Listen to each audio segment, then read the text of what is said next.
A little bit of bio information on you. Where did you grow up, and what was life like as a kid for Don Jones? My home of origin is in Springfield, Illinois, where I became a radio apprentice at the age of 18, doing sports broadcasts, and then I became a news field reporter, and went on to own radio stations in 5 states over a period of 20 years, including KFIZ.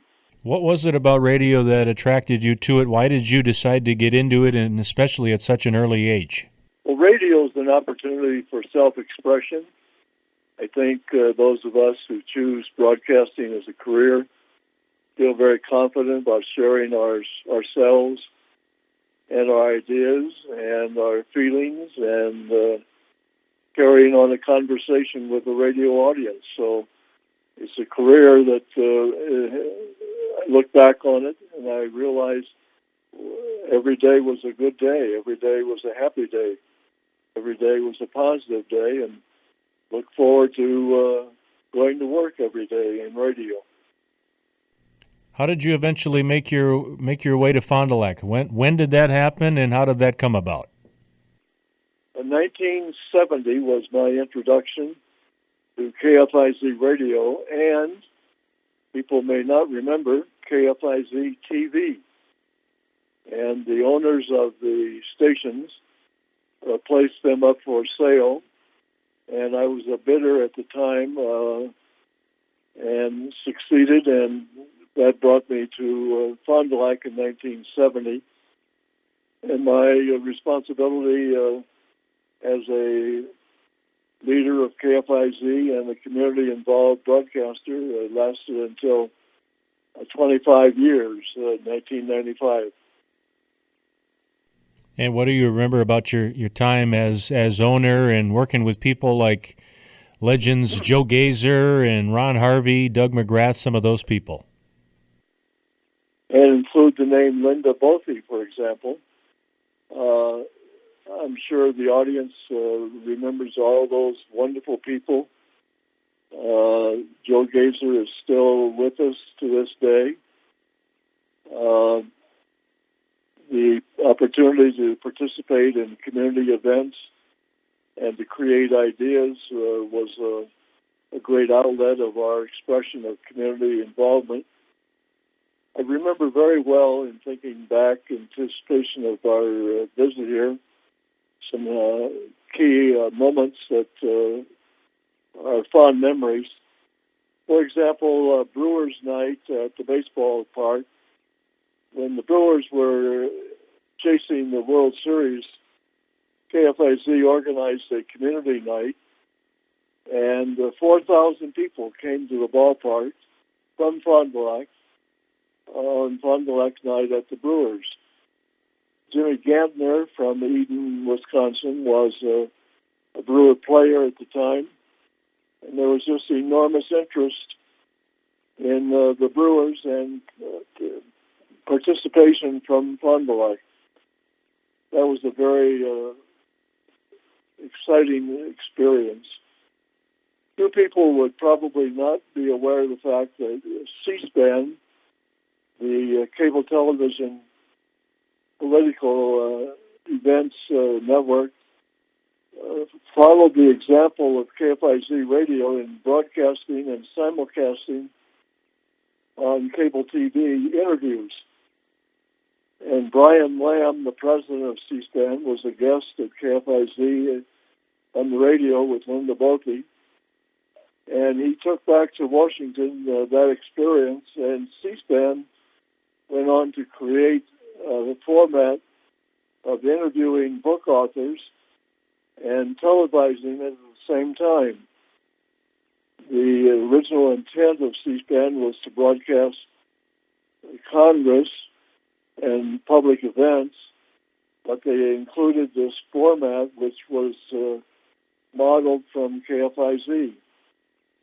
So those are a couple of fond memories, along with times when weather was really vital, and KFIZ made a very strong commitment to giving weather information and to covering the possibility of tornadoes. People probably would not remember, nor do I, that at one time KFIZ had an orchestra. The fact that the radio began in 1922, and at that time, live entertainment programs were common. And so KFIZ had an orchestra during the 20s and the 30s. Those are some fond memories. How much did the business evolve in that 25 years that you were an owner, from 70 to 95? Well, we'll probably laugh at the following, but it was the business practice of the radio station to not broadcast advertising on Sundays. And that's a true story. It was also the policy of KFIZ ownership prior to us to not accept any advertising from outside the city limits of Fond du Lac, all in the intent of protecting the local merchants. The idea, for example, of having commercials from Oshkosh, Rosendale, Woomera, just Campbellsport, Sheboygan, that was just not permitted. And it was a policy change that we effectuated, and the idea of doing something like that, no advertising on Sunday and refusing advertising from outside the city, was not a very enlightened business practice. So we changed that, and it contributed to the commercial success of KFIZ.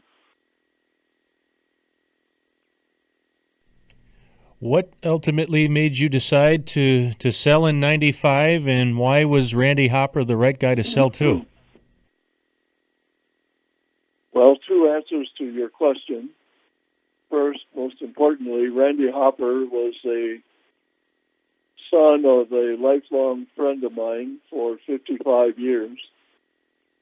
And on holidays and visiting with families, I would have conversations with Randy as he grew up through high school and through university life about his future and his career. And he was open-minded to the idea of coming to Fond du Lac and KFIZ as an apprentice, following my experience and how I became involved in radio.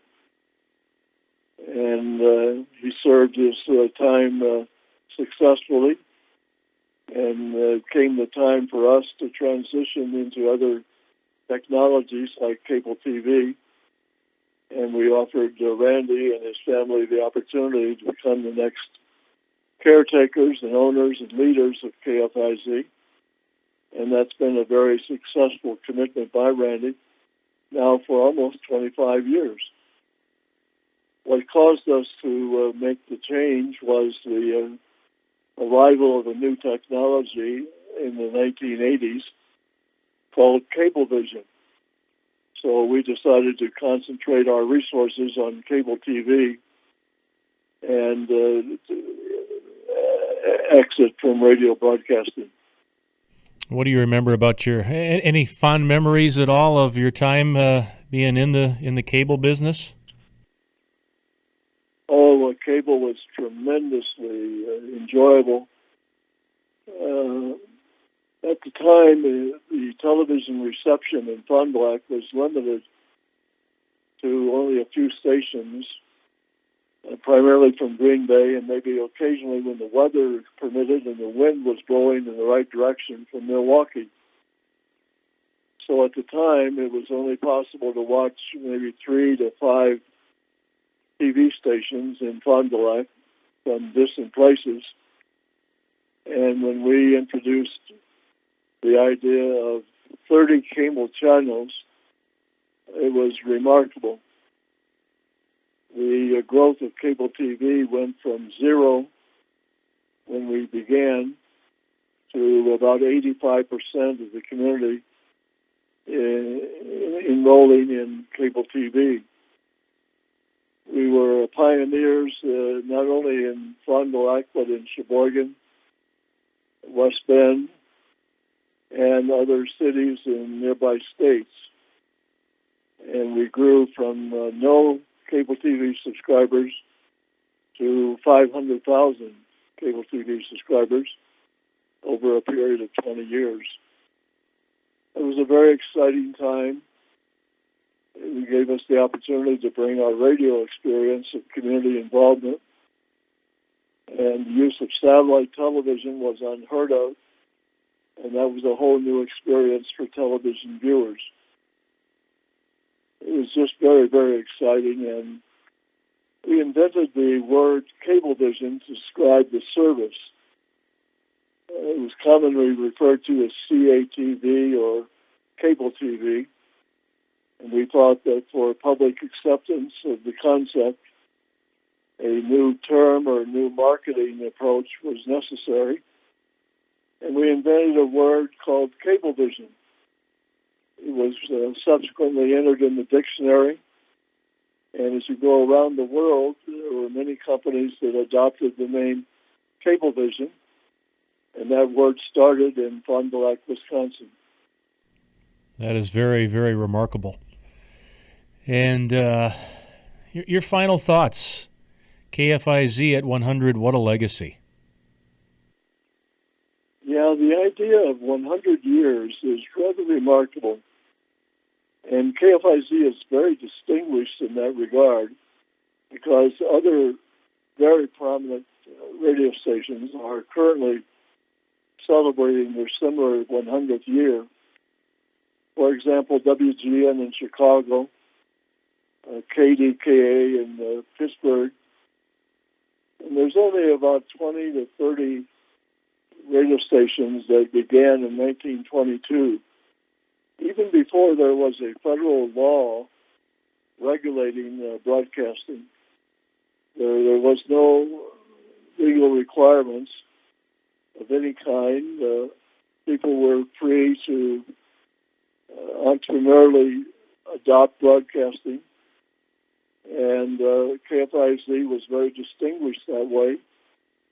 Trivia, people know that the K letter, the KFIZ call letters, are truly unique because when the federal laws were created in the 1923-24 era, it demanded and required that radio stations west of the Mississippi River have K call letters, and radio stations east of the Mississippi River have W call letters.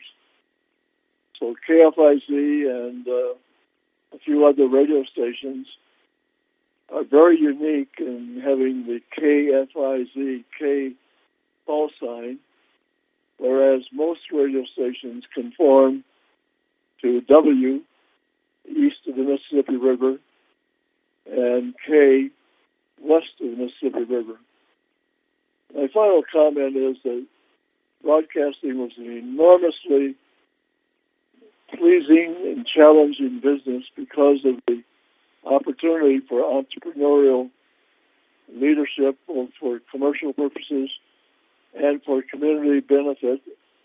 We always felt that the radio station was a very important citizen of the community and had the opportunity, if it chose to do so, to be a leader in public affairs and community activities. And I'm very proud of the fact that we lived up to that ideal, and KFIZ has been extraordinarily important to the life and community involvement and leadership for the city of Fond du Lac and the surrounding area. What are you up to these days? Well, I divide my time between the U.S. and Mexico. I learned to speak Spanish about 15 years ago, and during that period of time, I came to learn about the quality of life in Mexico. For example, the weather is appealing. the growing of flowers 12 months of the year.